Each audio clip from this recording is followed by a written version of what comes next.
Hello ladies and gentlemen of YouTube, my name is Brad. This is my channel Animate Orange, where I build 3D metal models and show you how I do it. Today I bring you Optimus Prime in truck form. And this is from Picture Kingdom, and it is a sample that was sent to me by Marcus from amuseum.com.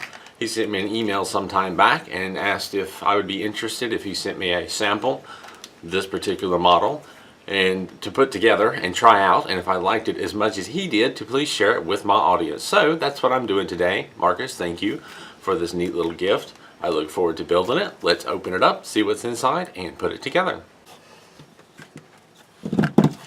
Picture Kingdom Optimus Prime model. Let's open this up. I've already taken off the little piece of tape. And if we slide it out, what do we have in store? We have instructions, and we have metal sheets. And these don't feel terribly heavy, but then again, I don't know. Peel this little opening open. And slide out the pieces to our 3D metal puzzle.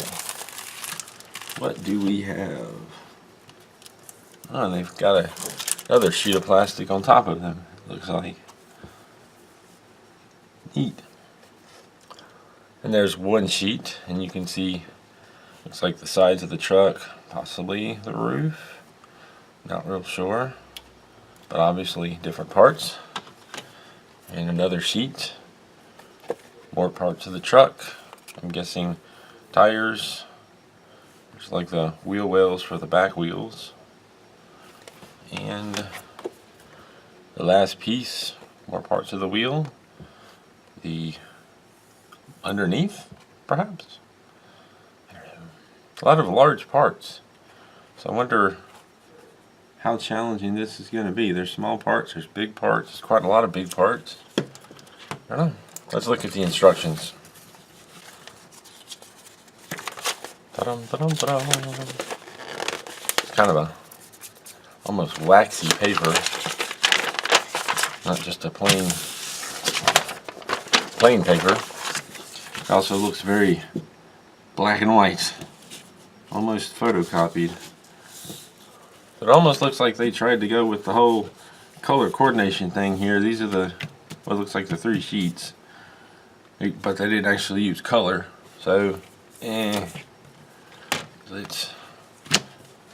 there's one sheet here, and of course you got all the part numbers pointing to all the parts, so you can find them when you're in the instructions, assembly flow chart, what have you. You can find the parts and put the model together. Over here, a little title and line drawing in a much smaller confined space. You have this section, and while I cannot read this text, I'm assuming it looks the same as with Metal Earth, where you see this dark circle, which means to fold the tab over, or this dark circle, which means to twist the tab. And I don't know if they originally meant for this to be color and they've just black and white copied it, but looks like a slight difference in the symbol here. And I guess that's the language used to know whether or not to bend or fold. I think I looked at the instructions. Some areas, let's see, I don't see much in the way of circles. Where are connection points? I don't see a lot of those circles and whatnot to tell you how to bend or fold. Looks like there might be something here. I don't know.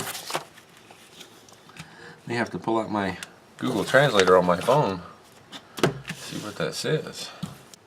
Insert buckle hole flat degree off 90. Insert buckle hole rotate 90. So yeah, that's what those two things say. And then below that we have the different symbols. Texture service, non-texture service, attention to detail, and note file symmetry. So I've seen this before with the P-School models.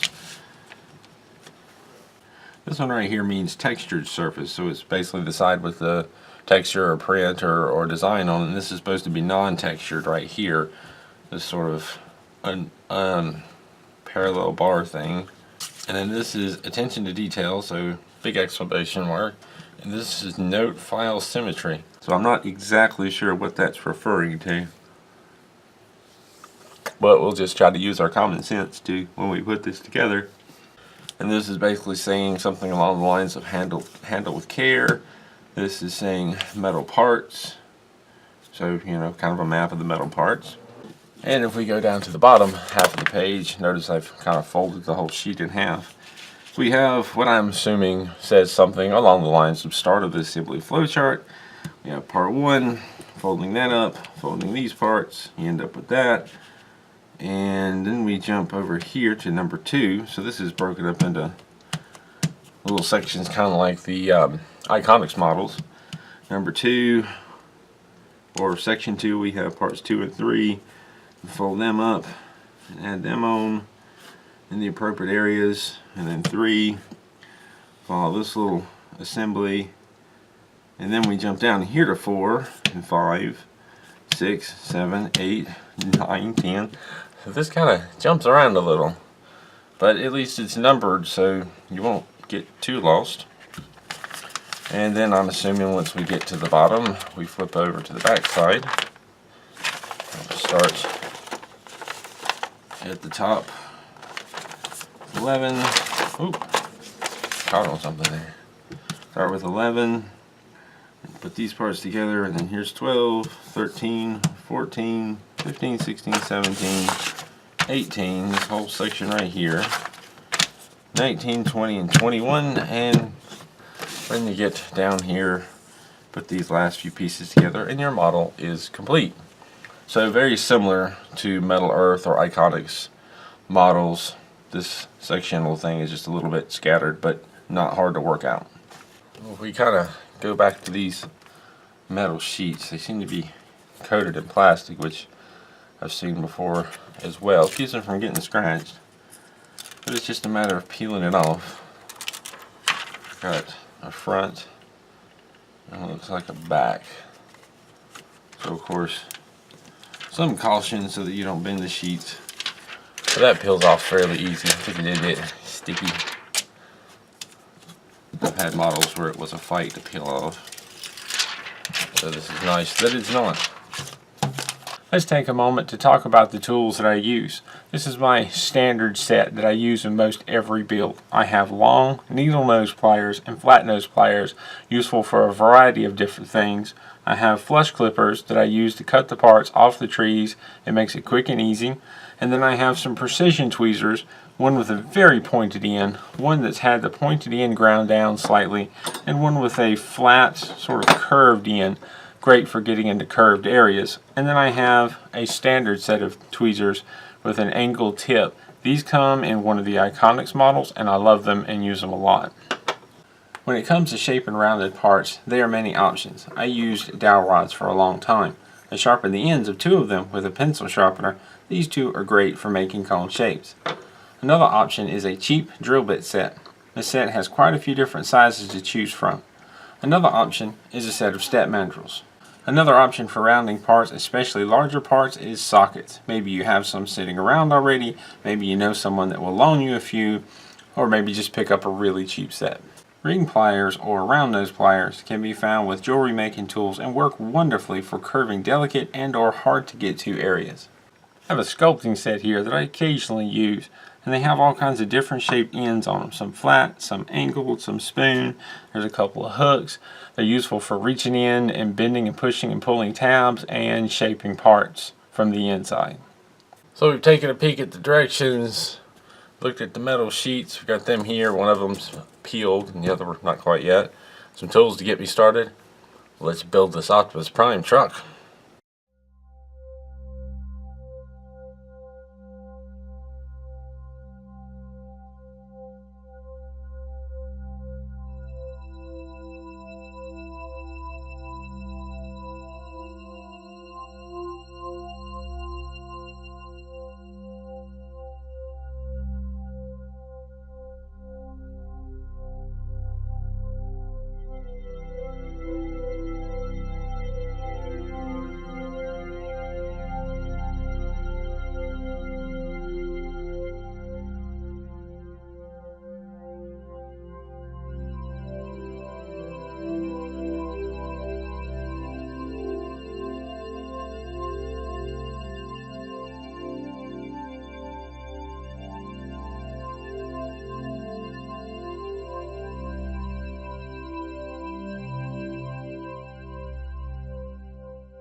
the first two tabs of the build, and they are difficult to get to, and bend or twist because of their proximity to the sides and the angle that they sit inside.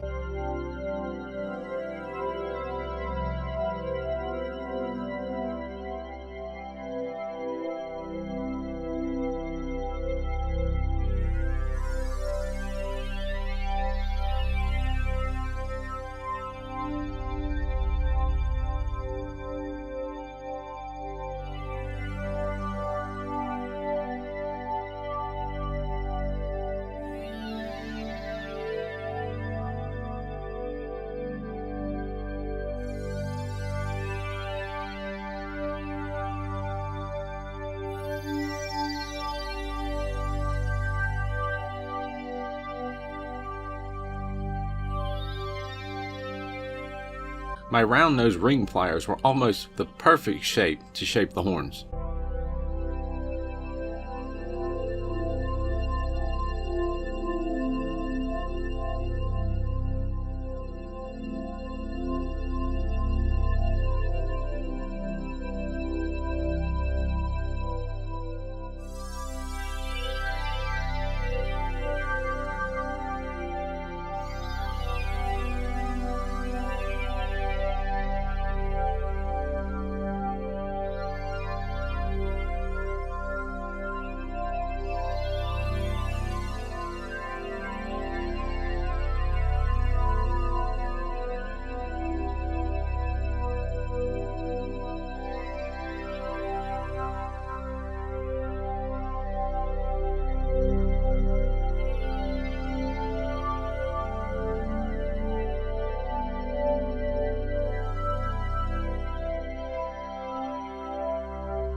The metal is noticeably softer than metal earth or peace coal. These small parts easily warp out of shape.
Part 11, the steps, were soft metal and difficult to properly bend.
When rounding parts, I like to start with something a little bigger than needed and then work my way down to the right size.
It can help with small parts like this to pinch the tabs inward just a bit so that they easily go into those slots.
I ran into a lot of problems with little pieces of metal that needed to be clipped off, possibly from tabs that did not cut clean.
I twisted lots of the tabs on the back of the wheels. I found out later it would have been better to bend them over for clearance.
I made a mess of the first attempt at shaping part 42. In hindsight, it might be because I put the part on upside down.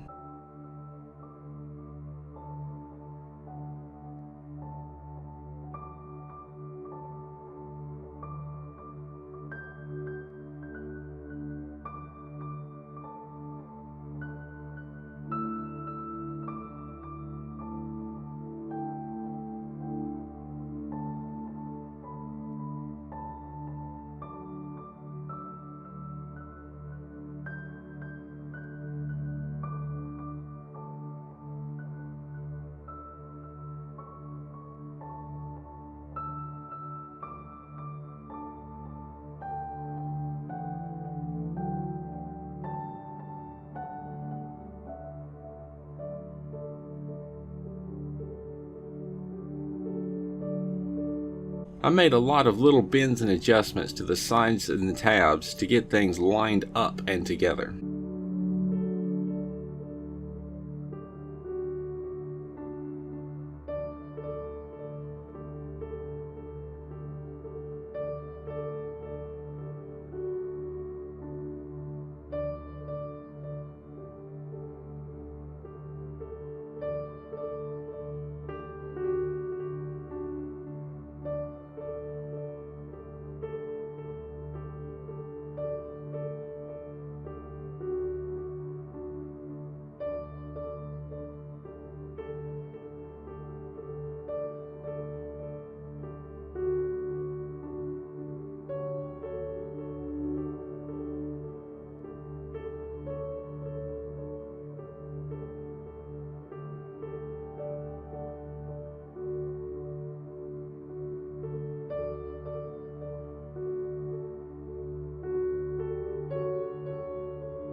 I'm trying not to get the part backwards this time. It's tough to tell which way the part is supposed to fit.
Make sure to put the two side wheel covers on with the tail light pointed towards the back end. I almost put them on backwards.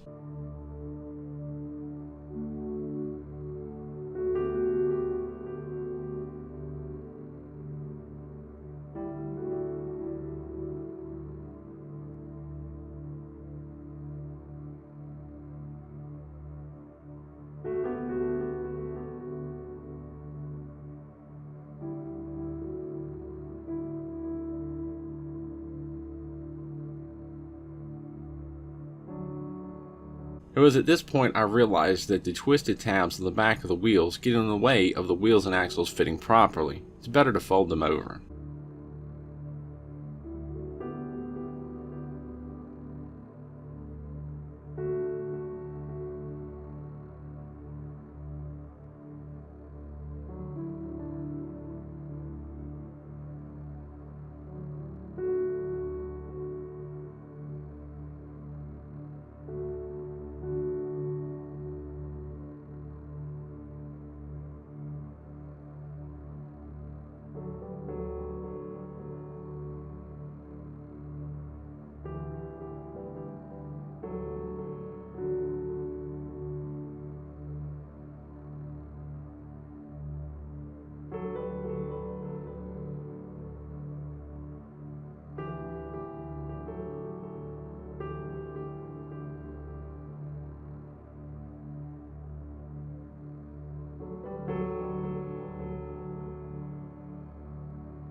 Put piece 52 on the side of piece 51 that is not flat.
Now that I have gotten this far, I realized I did not put together the exhaust stack quite correctly. I placed the angle at the top of the stack slanting back towards the pipe when it should be turned at a 45-degree angle depending on which side you are mounting it.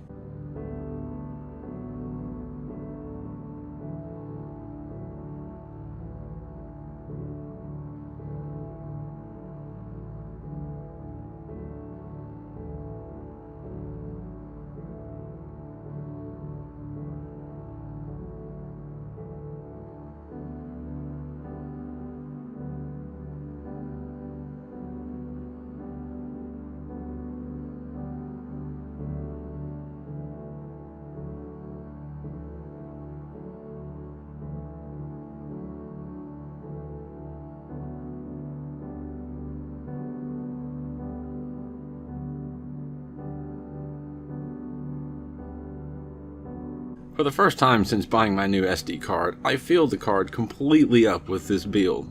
Didn't miss much, just a twisting of the final tab holding the exhaust stack and the front bumper falling off.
All finished.